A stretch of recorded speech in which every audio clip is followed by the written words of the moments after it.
Mi sono rimaste nella memoria soprattutto due impressioni. Da una parte l'impressione di questa cordialità quasi esuberante, di questa gioia. Two impressions have especially remained on my mind.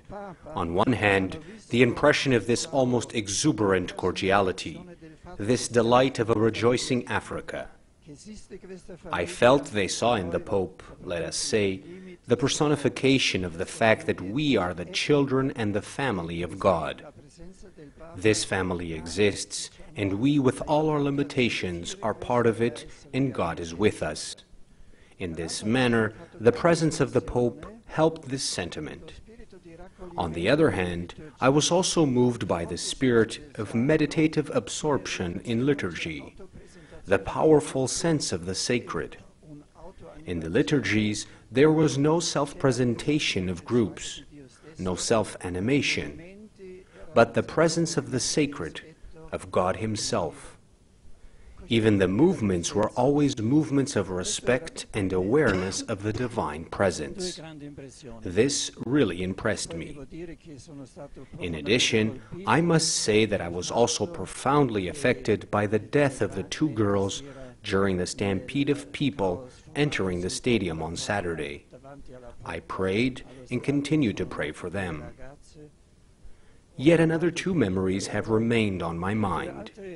I conserve a special memory, there would be so many things to say, of the Cardinal Leger Center.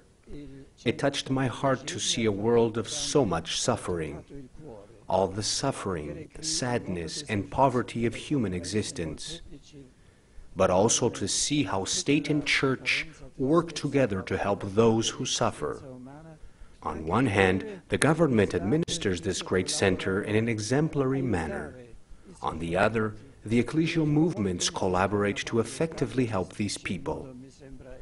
It is, I believe, evident that by helping the suffering, man becomes more human, the world becomes more human. This is inscribed in my memory.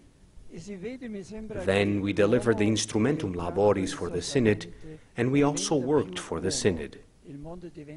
On the afternoon of St. Joseph's Day, I met with members of the Special Council for Africa, 12 bishops who spoke to me of the situation in their local churches, their proposals, their expectations. Thus there emerged a detailed picture of the situation of the Church in Africa, how she moves, how she suffers, what she does, what are her hopes, her problems. There is much more I could say. For example, the Church in South Africa, which has gone through a difficult but substantially successful experience of reconciliation, now uses her experiences in an attempt at reconciliation in Burundi.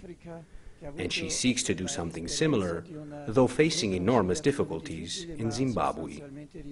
Good trip to all of you. Thank you. Con le sue esperienze nel tentativo di riconciliazione in Burundi e cerca di fare qualcosa di simile anche con grandissime difficoltà in Zimbabwe. Buon viaggio per noi tutti, grazie.